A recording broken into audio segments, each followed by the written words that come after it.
everyone, welcome back to my channel. I'm Tiffany Benson, one part of Team Benson, and today is the final day for how to care for my seedlings video. And today I'm going to be planting them because they are beyond due.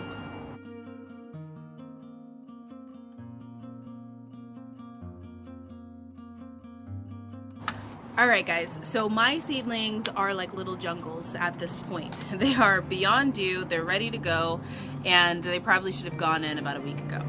But I want to talk to you guys about maybe some things that might be going on with your seedlings. Now, first and foremost, this is my tomato plant. And as you can see, the tomato plant has basic roots all the way up to here. Like there's lots of little furries and it's pretty thick down here. So one of the things I'm gonna do to my tomato plant is I'm only gonna wanna keep the top part of it. And as you can see, the leaves are a little bit more yellow than the leaves up here. Part of that reason is because, let's take this out. This is what the roots are looking like. So this little guy has far beyond gone past what it requires for nutrition in here. So one of the things that I'm going to do first and foremost is I'm going to clip off my tomato plant leaves. There's the dog, just like that. And I am going to, when I get ready to plant this all the way up to here. But first, we're going to figure out how to quiet this dog. Okay, we're back. My neighbor put the dog away, so thanks for that. Gardening in the city, guys, gardening in the city. So any type of little armpits or anything where it's growing out, I want to take that off. The next thing I see on here is I have a little bit of aphids. I'm not sure if you guys can see that, but right there is an aphid. So one of the things I'm going to want to do is hose this little bad boy off before putting it into the ground. Now, one of those things is that this is lacking a lot of nutrition, so pests are going to be drawn to it because this is what the roots are looking like. They need more nutrition, they need more root, they need more soil, they need more just room to grow. So the plant is stressed, and when the plant gets stressed, then that's when the aphids come in. So now looking at let's look at my lettuce. So my lettuce is my Jericho lettuce, and it's doing really well too, but it's not as vibrant and green. So once again, I'm going to take off any of the bad leaves. I'm looking on here and I don't really see any aphids, but when I move it around, I see a couple of white flies, and I see a couple of damaged leaves, like this one. You guys can see that. So I'm going to pick off the damaged leaves that I can see. I have it looks like a spider in there eating away the aphid, so I'm gonna leave him alone. But if you guys are getting white flies on some of your stuff, which around this time I tend to get white flies, they might be at other parts of the desert too as well. The one thing that I do is I just really go through and I hose off all of the leaves. Now after a while, when I start planting like my cucumbers and my melons and my things with fuzzy leaves, I want to make sure not to water those on top of the leaves, because then that is when I get powdery mildew. And you can avoid a lot of powdery mildew issues if you don't hose down the leaves. So this is just attracting aphids just because it is, once again, probably really ready to go in. Look at that root system, guys. So this one is beyond where it needs to go. I can actually even pull some of these leaves and eat them if I wanted to, which is what we have been doing on the basil plant. This basil plant had way more leaves, but we have been going through and using it because we ran out of basil inside. So I'm just gonna inspect the basil, make sure it's all good. I'm probably gonna take off some of these bottom leaves. This basil plant has more than one in here, so I am going to also go through and just take these other two out, just because they're pretty low. And if they had been closer to the same height, I would have just left them, but they're pretty low down in there. So I want to be able to plant this basil plant and not get dirt and gunk all over it. Now, inspecting the rest of them, like this one's a little bit more even, not too much even, but at least I'll leave those two in there. And then what else do I have in here? The other thing I have in here is my parsley. Now my parsley is starting to grow a lot of little stems out of it. All of the parsley I'm going to leave. A lot of times you'll find with your herbs, they'll grow in a lot of stems. And as you can see, the parsley is able to grow in a smaller space. So when I look at its roots, it's still not filling the entire container. So that's why the parsley isn't as in bad shape and doesn't have any aphids like everything else does. So now it's time to get these into the ground.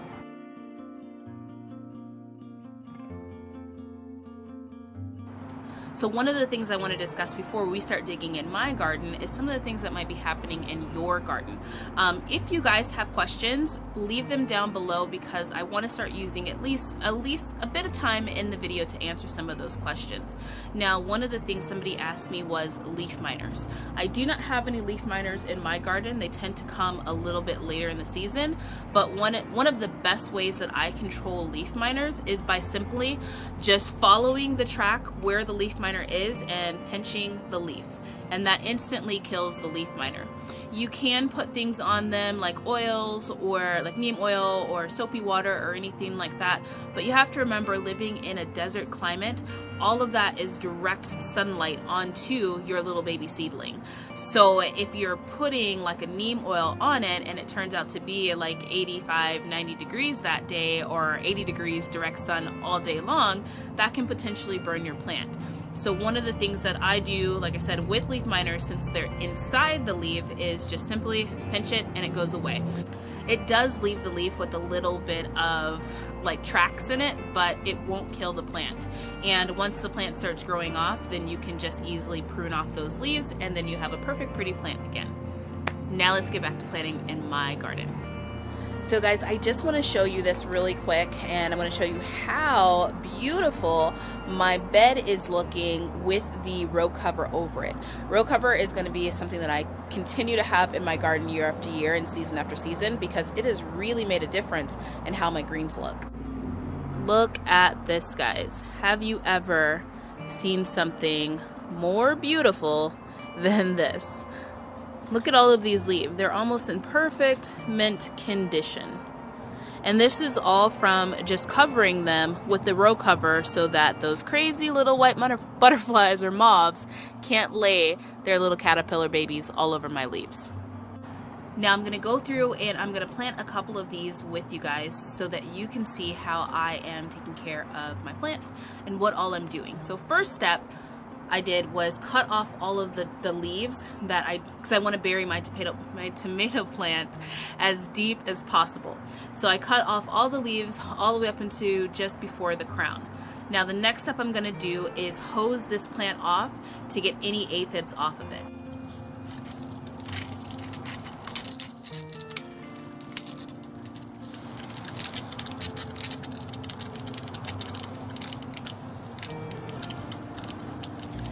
Now I'm really going to make sure, guys, to get underneath the leaves.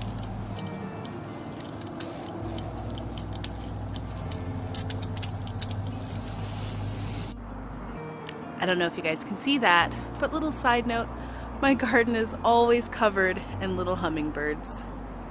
Okay, so as you guys can see, I hosed down not only the stem of the plant, but also underneath the plant, underneath the leaves. This is where a lot of the aphids will leave and where they might leave their babies.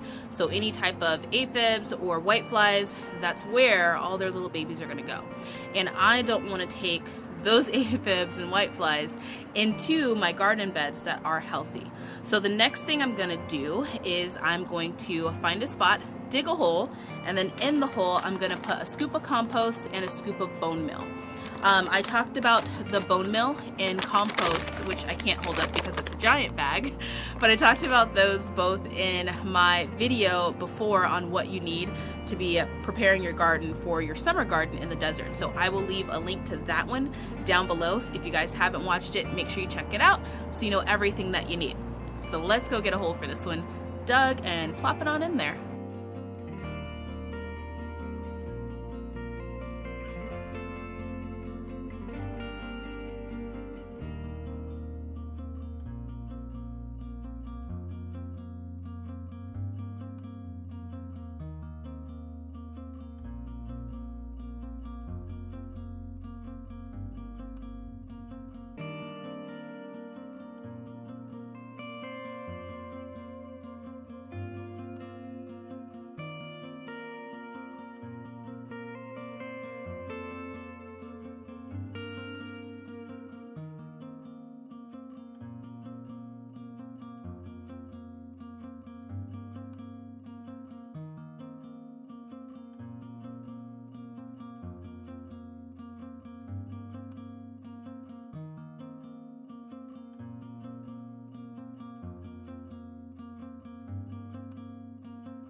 And this is my final product. Now you can see it is covered all the way up until about the crown of the plant. So I did bury the stem and I did mound the dirt.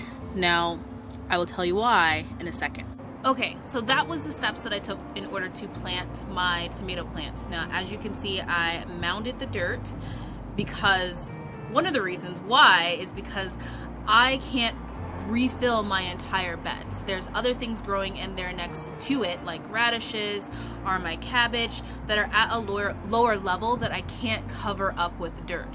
So what I do to kind of get away with that and to kind of add more compost back into my soil and into my beds is that every time I plant a new plant, even when I plant a new seed, I mound the dirt to where the soil level should be. Now my tomato plants are easy because the tomato plant next to it, I could go ahead and just trim the leaves of that one and then mound up the dirt next to it, and then that way it is all one level, which is exactly what I'm getting ready to do. Now the nice part is that I try and plant in rows in my garden. So my row of radishes were done, which let me know that now I'll have the room to plant my row of tomatoes, which is just adding the additional tomatoes to there. I am going to add one more trellis to there that looks like the one that's up there, and then I'm going to add another tomato plant right next to it, and the whole back row is going to be mounded up. Then in front of it, I am going to put another little mound right in front of right between the cabbage and the newly freshly planted tomatoes, and I am going to plant my squash seeds in that row in that mound. And then as my garden grows, those things are going to be growing at a higher level. So then once I pull out the things that are in the front and the things that are the last to come out, then I can just go in and kind of just fill in the rows. So that's kind of how I can rebuild my beds when I have things going in them. Now, if you guys keep following me, which subscribe and like this video if you like it so far. If you keep following me, then at the end of the summer when I have a lot of things coming out, then you're going to see me just literally add a ton of soil to all of my beds that need it. Some of my beds, the soil levels will decrease a lot and some of them won't. One of the nice parts is that my worms are really starting to compost down in there, so I'm able to dig a lot deeper in these beds than I was before in the past. I used to literally not be able to get past the last bar or the last board of the bed because the soil here in Arizona is that rock hard. So the other thing you'll see that I did is that I used a lot of bone meal. Bone meal adds a lot of nutrition to the soil and to the plant. And since I have my plants planted so close together, I want to give them something that they can eat right away, as well as I will go back and fertilize it later on this week once the plants have kind of settled. So one thing I almost forgot to mention is that I do plant my tomato plants deeper, and my pepper plants I can plant those deeper too. And any type of really leggy plant, if I've let it got this far, it pretty much has thickened up at the root. So what I'm going to want to do is just make sure I plant anything other than a tomato or a pepper. I'm going to plant it at soil level so that way the roots or the stem of the plant is not rotting underneath the soil. So that's just a little distinguishment between planting a tomato, something that has roots that just grow all the way up the vine, versus planting something like a lettuce that really the roots are below ground and below the soil level. Now, since I'm losing light now, I am going to go ahead and repeat that process with all of my starts. I have 2 trays of starts that I need to find homes for, and I will show you guys what all of those look like in a garden tour later this weekend, probably on Sunday. So until next time, make sure you guys like and subscribe to my channel because it helps. But until next time, make sure you guys grow yourselves a garden, because even a small space can provide you with tons of food. Bye guys.